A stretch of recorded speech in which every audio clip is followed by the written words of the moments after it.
आज हम इस वीडियो में फ्लूइड मैकेनिक्स के टॉप 25 सिविल वन लाइनर पढ़ेंगे। तो वीडियो को बड़े ध्यान से देखिएगा। सिर्फ ये 25 क्वेश्चन नहीं है, हर क्वेश्चनों में अगर कुछ अलग डिटेल भी होगा तो वो भी मैं बताऊंगा, लेकिन इसमें मैं जरूरत से ज़्यादा एक्सप्लेन नहीं करूंगा क्योंकि ये वन लाइनर है। ठीक है, सिर्फ एक लाइन होगा और उसका आंसर। तो ये इसका फर्स्ट पार्ट है। आई होप आपको अच्छा लगेगा। वीडियो को लाइक कर दीजिएगा और ज़्यादा से ज़्यादा इसे शेयर कर दीजिएगा जिससे हमें सपोर्ट मिले। और अगर चैनल को सब्सक्राइब नहीं किया तो सब्सक्राइब कर लीजिएगा जिससे आपको सारी videos and notification time to time मिलती रहे। और साथ में आप मुझे ट्विटर पर जरूर फॉलो कर लीजिएगा, लिंक आपको डिस्क्रिप्शन बॉक्स में मिल जाएगा। क्वेश्चन स्टार्ट करने से पहले आपके लिए इंस्ट्रक्शन, वॉच वीडियो केयरफुली। आपको वीडियो बहुत ही ध्यान से देखना है क्योंकि हर क्वेश्चन में जरूरी नहीं है कि वन लाइनर है तो एक ही आंसर होगा। ठीक है, उससे रिलेटेड भी मैं और भी आपको जानकारी दूंगा, तो वीडियो को ध्यान से देखना है। सेकेंड है pause the video and give the answer. आपको हर क्वेश्चन के मैं आंसर बताऊं उससे पहले ही आपको उसका आंसर लिखना है या सोचना है, ताकि आपको लास्ट में ये पता चल पाए कि 25 में से आपको कितने क्वेश्चन के आंसर पता थे। और जितने भी आपके आंसर सही हो आप मुझे कमेंट करके बताइए कि आपके कितने क्वेश्चन सही है। मान लीजिए आपने टोटल 25 क्वेश्चन है, उसमें से आपके 18 क्वेश्चन के आंसर सही थे, तो आप कमेंट करके बताइए मुझे कि आपके 18 क्वेश्चन सही थे। और थर्ड है कि आपके वीडियो के बीच बीच में मैं आपसे कुछ क्वेश्चंस पूछूंगा, आपको उसका भी जवाब आपको कमेंट करना है। ठीक है, तो चलिए स्टार्ट करते हैं सिविल वन लाइनर एफएम का।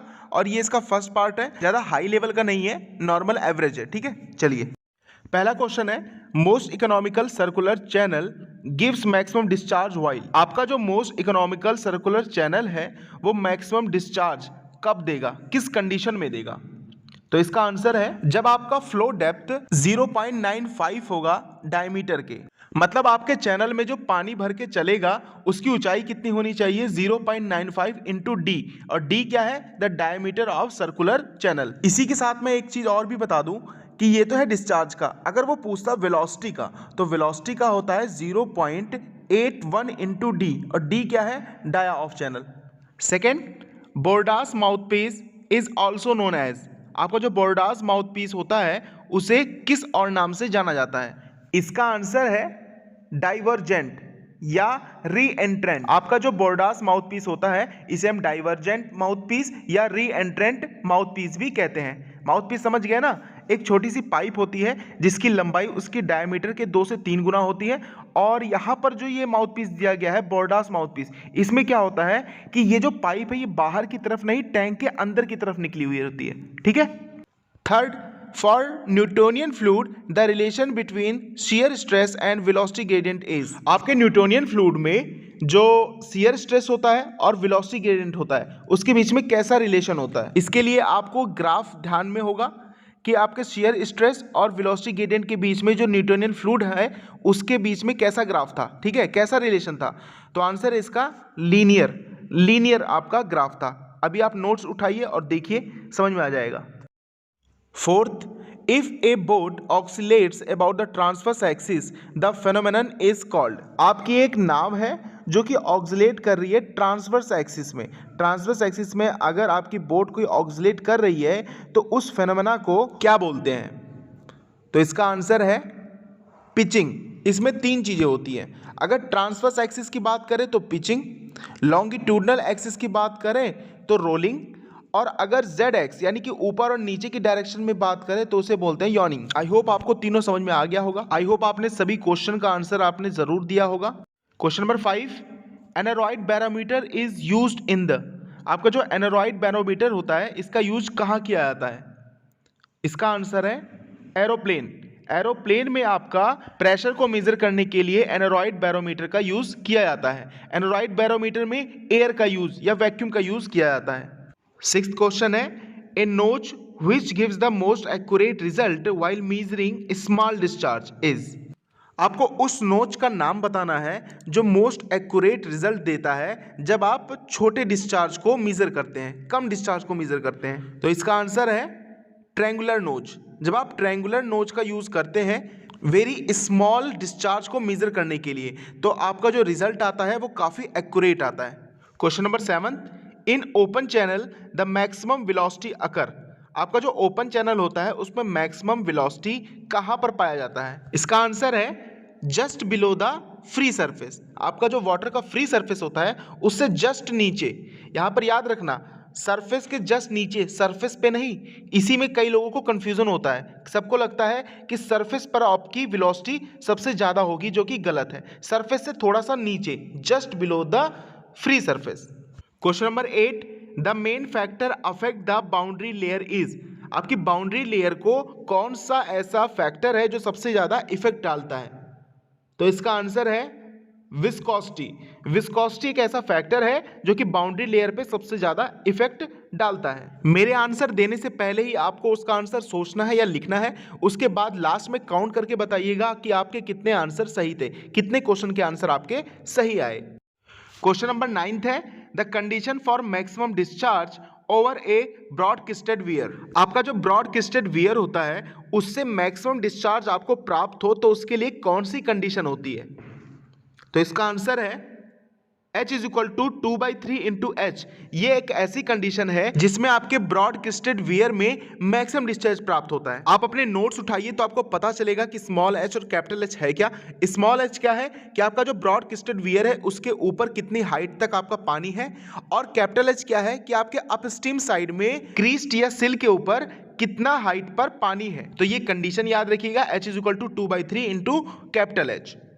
Question number 10, the best method used for measuring the velocity of flow in river is. River में फ्लो की वेलोसिटी को मेजर करने का सबसे बेस्ट मेथड कौन सा है? तो इसका आंसर है current meter method. Current meter का यूज किया जाता है रिवर के फ्लो के वेलोसिटी मेजरमेंट के लिए। Question number 11, wind speed is measured by an instrument is called. Wind speed आपके किस इंस्ट्रूमेंट के द्वारा मेजर किया जाता है? इसका आंसर है एनीमोमीटर। एनीमोमीटर का यूज किया जाता है velocity measurement of wind. Question number 12, the angle of contact between mercury and glass tube in the case of capillary depression is. आपको बताना है कि एंगल ऑफ कांटेक्ट कितना होता है मरकरी और ग्लास के बीच में। इसका आंसर है 128 डिग्री। मरकरी और ग्लास के बीच में जो कांटेक्ट एंगल रहता है वो रहता है 128 डिग्री। अगर मैं बात करूं वाटर एंड ग्लास के बीच में तो एंगल होता है 0 डिग्री, और ग्लास और केरोसिन के बीच में जो एंगल होता है वो है 26 डिग्री। आप सभी याद रखेंगे। क्वेश्चन नंबर 13, टोटल प्रेशर और फोर्स ऑलवेज एक्ट। आपका जो टोटल प्रेशर होता है या फोर्स वो किस डायरेक्शन में या कैसे एक्ट करता है? तो इसका आंसर है नॉर्मल टू द सरफेस। आपका जो प्रेशर है या फोर्स है ये हमेशा normal to the surface act करता है। The volume per unit mass is called.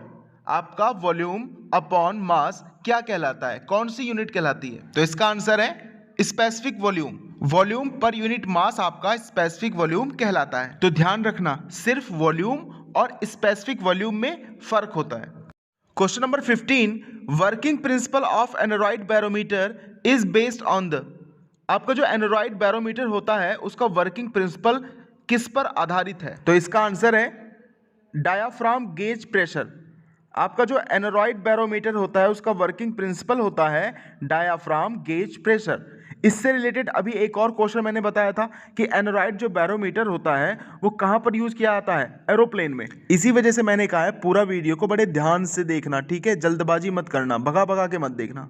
Question number 16, a vertical wall is subjected to a pressure due to one kind of liquid of its one side. The total pressure on the wall acts at a distance from the liquid surface. Question में आपसे ये पूछा जा रहा है कि एक wall है, वॉल के एक तरफ लिक्विड भरा हुआ है। अब लिक्विड की वजह से प्रेशर तो आएगा, तो प्रेशर जो टोटल प्रेशर जिस पॉइंट पे लगेगा तो सरफेस पर, लिक्विड सरफेस से उस पॉइंट की डिस्टेंस क्या होगी? याद रखना सरफेस से पूछा है, बॉटम से नहीं, तो हमें सरफेस से बताना है उस पॉइंट की डिस्टेंस जहां पर टोटल प्रेशर लग रहा है। तो इसका आंसर है 2h/3। और ये कहां से है? टॉप से, लिक्विड के सरफेस से। अब आप मुझे कमेंट करके ये बताइए कि अगर इस क्वेश्चन में ये पूछा होता कि बॉटम से टोटल प्रेशर जहां लग रहा है उसकी डिस्टेंस कितनी है तो आंसर क्या होता? तो जल्दी से कमेंट करके बताइए। Question number 17, the discharge over A triangular नोच इज। आपके जो ट्रायंगुलर नोच होता है उस पर डिस्चार्ज कैसा होता है? इसका आंसर है प्रोपोर्शनल टू h⁵/2। ये तो हो गया ट्रायंगुलर नोच का। अगर इसने पूछा होता रेक्टेंगुलर नोच का तो कितना होता? h⁵/2। अपना नोट्स निकालिए और फॉर्मूला देखिए, आपको समझ में आ जाएगा। और वीडियो को लाइक कब करोगे? कर दो, या उसके लिए मुहूर्त निकलवाऊं?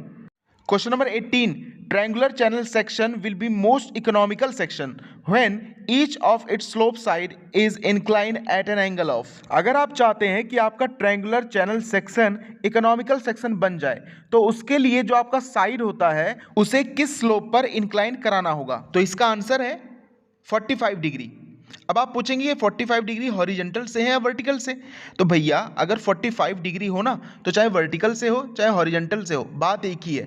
लेकिन अगर बात करें ट्रेपेजॉइडल की तो ट्रेपेजॉइडल में होता है 60 डिग्री, और वो भी कहाँ से, हॉरिजेंटल से, क्योंकि वर्टिकल की बात करें तो वर्टिकल में तो 30 डिग्री हो जाएगा। आई होप आप समझ रहे होंगे ना। तो याद रखना ट्रायंगुलर चैनल में 45 डिग्री, ट्रेपेजॉइडल में 60 degree. Question number 19, in parallel pipe problem it has same. आपको जो पैरेलल पाइप होते हैं उनमें क्या सेम होता है, तो इसका आंसर है head loss. Head loss same होता है पैरेलल पाइप प्रॉब्लम में। लेकिन अगर हम बात करें सीरीज में तो सीरीज में क्या सेम होता है, डिस्चार्ज। तो यहां पर क्वेश्चन को ध्यान से पढ़ना कि वहां पर पैरेलल दिया हुआ है या series. Question number 20, for a triangular channel critical depth is equal to. आपके ट्रायंगुलर चैनल में क्रिटिकल डेप्थ किसके इक्वल होता है, तो इसका आंसर है HC is equal to 4/5 into E, और ई क्या है, स्पेसिफिक एनर्जी। कभी कभी ये क्वेश्चन ऐसे पूछता है कि ट्रायंगुलर चैनल के लिए आपका स्पेसिफिक एनर्जी कितना होगा, तो ई इज इक्वल टू क्या हो जाएगा, 5/4 into HC। Question number 21, the dimension of the chassis constant C is. आपका जो चेजिस कांस्टेंट होता है C, उसका डायमेंशन क्या होता है, तो इसका आंसर है L⁻⁴ T⁻⁻1। एक बार दोबारा बता दूं, L⁻⁴ एंड T⁻⁻1, क्योंकि यहां पर थोड़ा कुछ अजीब सा लिखा हुआ है ना। और ऐसे डायमेंशंस को आप डायरेक्ट मत याद करना, ठीक है, प्रॉब्लम होगी, क्योंकि इतने सारे डायमेंशन है, आप कैसे याद रखेंगे। आप एक फॉर्मूला याद रखिए, उसके थ्रू आप अपने डायमेंशन को निकाल सकते हैं। जैसे चेजिस कांस्टेंट का एक फॉर्मूला है C is equal to √8g/f, 8g/f under root में, ठीक है, वहां से आप ये निकाल सकते हैं।